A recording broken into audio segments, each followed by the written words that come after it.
Дұрыс сөйлей білу өмірде жетістікке жетудің ең қысқа жолы. Өзіңді бағалайтын ортада өмір сүр. Бағаламай жатса, дұрыс орта таңдамағаның. Дұрыс ортада сен де дұрыс адам боласың. Ортаң сенің айнаң. Жаратқаннан жалбарынып сұраудан жалықпаңыздар. Бәрін білетін де, реттейтін де Алла тағала. Шүкір ет, қалауыңның, арманыңның орындалуы өзіңе ғана байланысты. Тілегің орындалмаса да шүкір ет, сабыр қыл. Ұмытпа, сабыр қылу әрекет жасамау емес, алдыға беттеп күресуің, адымдарыңды нық басып аттауың. Сабыр деген не екенін білесің бе? Тікенге қарап гүлді, түнге қарап күндізді салыстырып, жаныңды реттеуің. Өмірде күнделікті мәселелерді шешуден гөрі көп нәрсе болуы керек. Сіз оянып, болашаққа шабыт беруіңіз керек. Сабыр етсең, ісің оңға асады. Шүкір қылсаң, жамандық та қашады.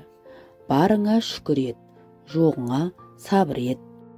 Өз ісіңнің білгірі һәм шебері атану үшін жақсы жұмыс істеп, жетік білуге ұмтылу керек.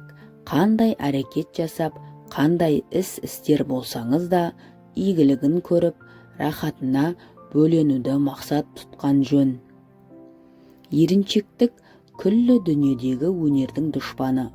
Талапсыздық, жігерсіздік, ұятсыздық, кедейлік бәрі осыдан шығады. Қайталанбайтын сәттерді қайталанбайтын адамдар ғана жасайды. Бәрін түсіндіруге болады, бірақ бәріне емес. Өмір қимылды талап етеді. Адамның жүрегі ілім және қалау арқылы өзге жүректерден ерекшеленіп тұрады. Қай істің болсын өнуіне 3 шарт бар. Ең әуелі ниет керек, одан кейін күш керек, үшінші тәртіп керек. Құлшынысың күшті болу үшін мақсатын айқын болуы тиіс.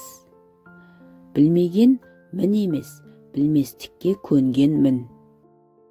Құрандағы Рағд сүресінің 11 аятында қайсы бір қауым өзін өзі өзгертпейінше, Алла оны өзгертпейді делінген.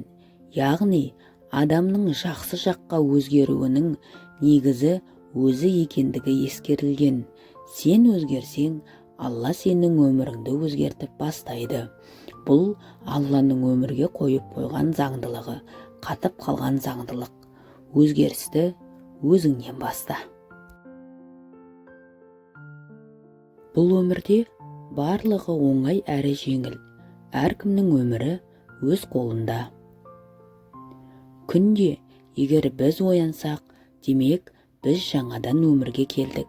Бізге тағы мүмкіндік берілді. Ертеңгі күнді ойламай, кешегі күнге қайғырмай, мейлінше дәл қазіргі сәтпен өмір сүрген абзал.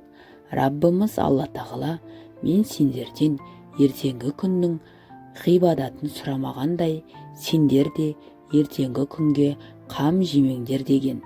Сондықтан бүгінгі күнімізді шүкіршілікпен бастап, барынша пайдалы етейік. Өзіңді тұлға ретінде дамытамын десеңіз, өзіңізбен жұмыс істеңіз, өзіңізді өзгертуден бастаңыз. Адам дүние есігін анадан туған кезде ғана бір-ақ рет ашпайды. Өмір адамды қайта-қайта жаңадан тууға мәжбүрлейді. Ең үлкен қателік тез берілгендігімізде. Қалағаныңа қол жеткізу үшін тағы бір көруге болады ғой. Адамның негізгі міндеті күнелту емес, өмір сүру. Әкенің жақсы да жаман қылығы баласының мінез құлқынан көрініс береді. Әрбір адам күн сияқты, тек оған жарқырауға мүмкіндік беру керек. Өзін, сүйікті ісін, өмірдегі орнын тапқан адамдар дүниедегі ең бай адамдар. Кеше тарих, ертең жұмбақ, ал бүгін сыйлық. Құрметті көрермен, қазақ тілді арнаны қолдай отырыңыздар. Қарағандарыңызға көп рахмет. Лайк басып, коммент қалдырып, өз ойларыңызды білдіре отырыңыздар.